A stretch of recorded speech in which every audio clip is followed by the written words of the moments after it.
Kali ini netizen ingin bertanya, bagaimana kita bisa tahu kalau kebutuhan gizi kita sudah tercukupi atau belum? Ciri-cirinya apa saja? Ya, untuk melihat asupan gizi kita sehari tercukupi atau belum, pastinya kita bisa menghitung total asupan kita dalam satu hari. Misalnya kita makan pagi apa aja, misalnya nasi goreng dengan telur, dengan susu, itu kita hitung dengan aplikasi smartphone atau mungkin idealnya sih dengan Nutrisurvey, sehingga kita bisa tahu sebenarnya waktu pagi kita makan 500 kalori, terus siang kita hitung lagi, terus sore kita hitung lagi. Total mungkin kebutuhan rata-rata dewasa per hari itu kan sekitar 2000 kalori, sehingga kalau kita jumlahkan asupan kita dari pagi, siang, sore, apakah sudah 2000 kalori atau belum? Ternyata setelah kita hitung 1500 kalori, pastinya berarti kita asupannya masih kurang. Tapi tadi tergantung mau tujuannya, kalau menurunkan berat badan tentunya dari 2000 kalori itu harus dikurangi, atau mungkin yang mau nambah berat badan tentunya harus ditambah seperti itu. Dan kita juga bisa menilai sebenarnya dalam jangka waktu lama asupan kita ini sehari-hari cukup atau tidak, kita lihat dari status gizi. Sehingga kalau misalnya dalam jangka waktu lama misalnya asupannya kurang dari kebutuhan, biasanya status gizinya kurus ya, atau underweight. Nah, kita bisa menghitung status gizi dengan menggunakan IMT atau berat badan per tinggi badan dalam meter dikuadratkan seperti itu. Sehingga kita tahu bahwa misalnya kalau IMT-nya cuma di bawah 18,5 berarti kita kurus gitu. Tapi kalau ternyata IMT-nya di atas 25 atau bahkan di atas 30 kan berarti kita obesitas seperti itu. Jadi kita berarti selama ini kita bisa mengevaluasi berarti asupan kita selama ini terlalu berlebih.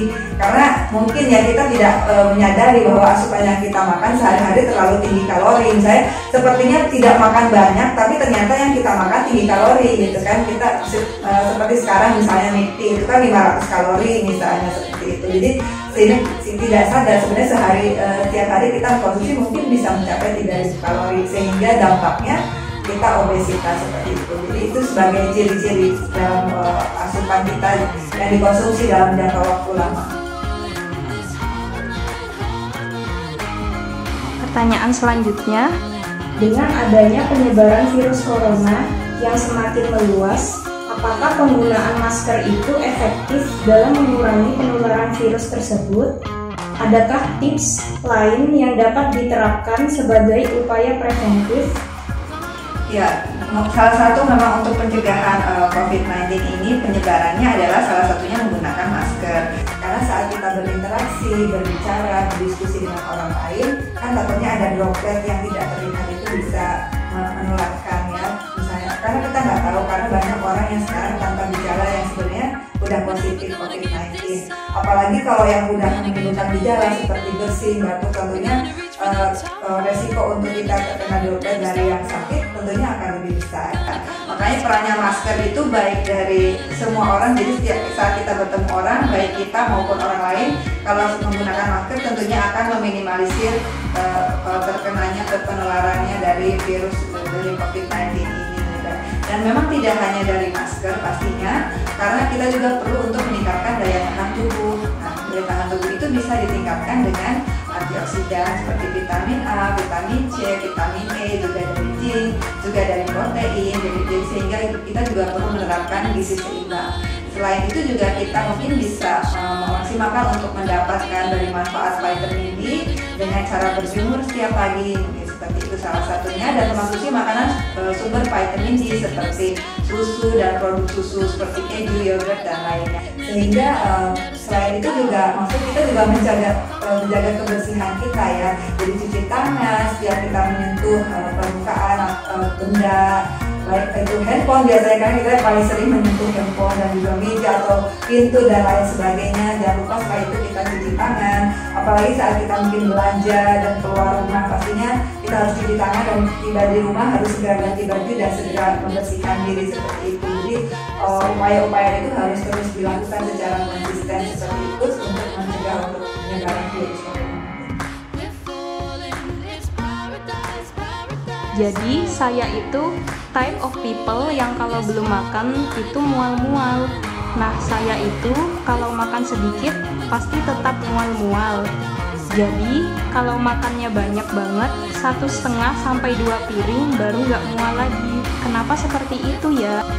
Ya memang ada tipe beberapa yang mungkin ada masalah dengan asam lambung Jadi memang mungkin karena dia sebelumnya mempunyai riwayat misalnya tidak frekuensi makannya tidak teratur, misalnya jarang makan pagi atau sarapan, misalnya kadang mungkin makan siang pun baru jam 3 baru makan seperti itu. Jadi asam lambungnya ini agak terganggu. Oleh karena itu biasanya memang perlu asupan itu yang porsi kecil dan sering, jadi untuk meminimalisir mual seperti itu.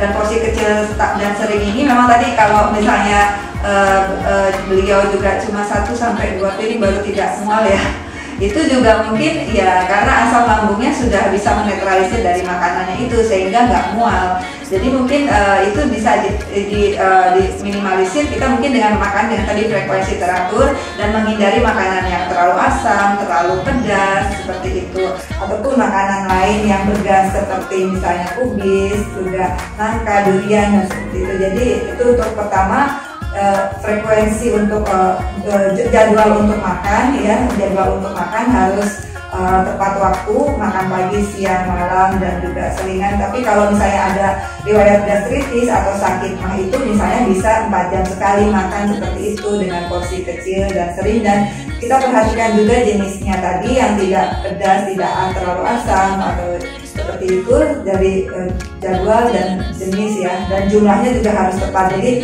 jangan sampai kita makan terlalu berlebihan. Saya nggak makan pagi siang terus kita makan sore terlalu berlebihan, itu juga sangat berbahaya.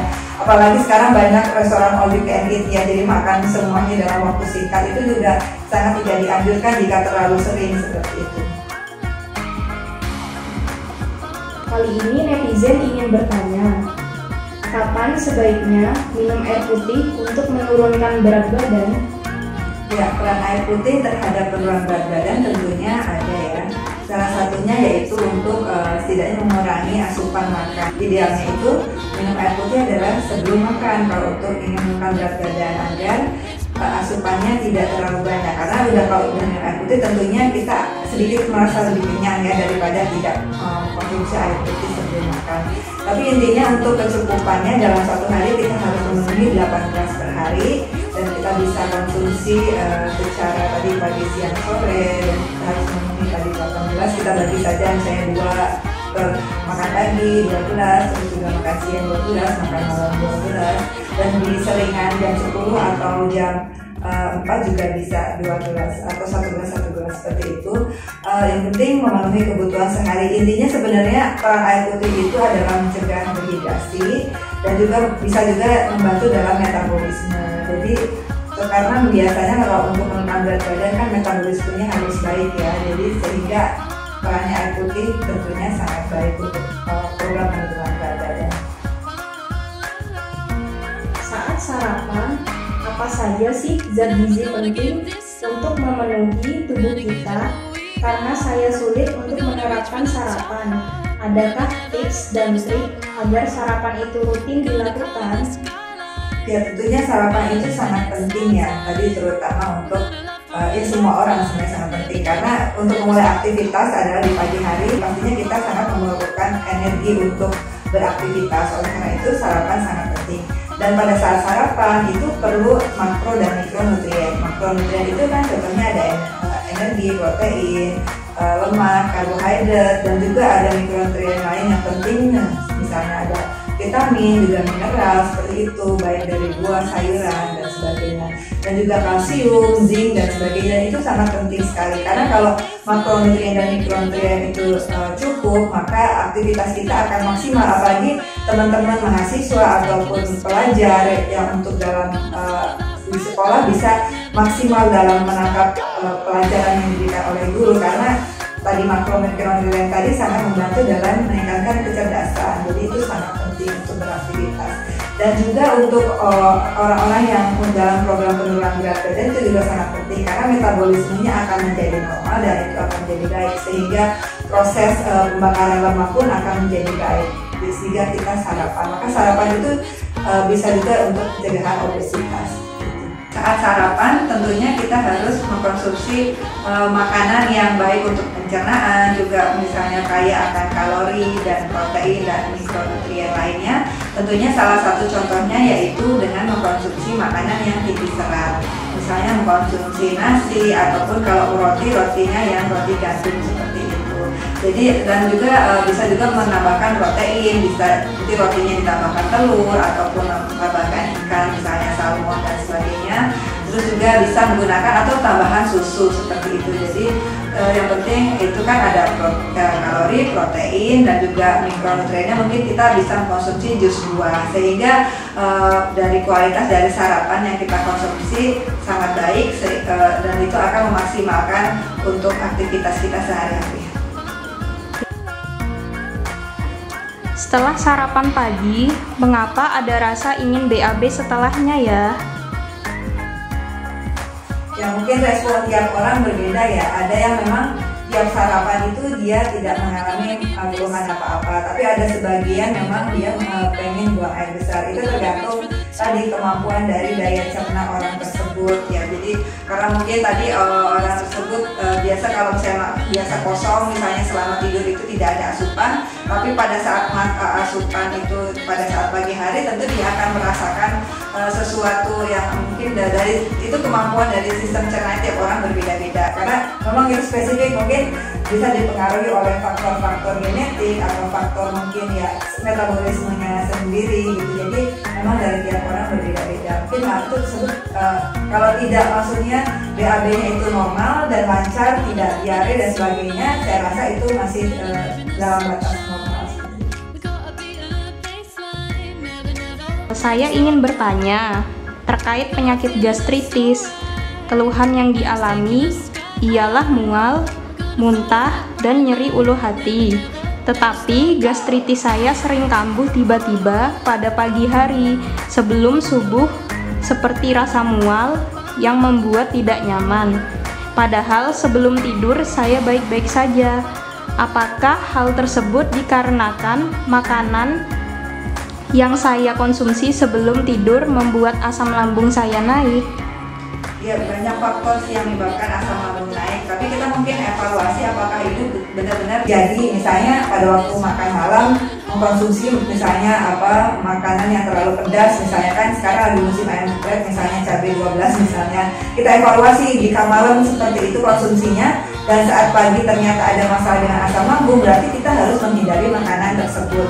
Atau mungkin ada konsumsi makanan lain yang tadi bergas dan lain-lain. Pokoknya kita bisa mengevaluasi sendiri apa yang kita makan dan kita harus bisa mencegah untuk konsumsi makanan yang sama gitu. Dan kita lihat dampaknya apakah tetap menimbulkan gas atau asam lambung atau membuat kita mual atau tidak. Berarti kan kalau tidak berarti makanan yang kita konsumsi waktu itu berarti aman. Tapi sekali lagi kalau misalnya memang sudah parah sebaiknya memang konsultasi dengan dokter ya, karena memang gastritis itu kadang yang masih ringan masih bisa ditolerir dengan makanan atau mungkin dengan obat, tapi mungkin kalau sudah luka itu atau parah itu kan sangat berbahaya sekali. Sehingga kalau itu sudah terjadi secara terus-menerus ya setiap hari mengalami hal tersebut, tentunya harus segera berkonsultasi dengan dokter.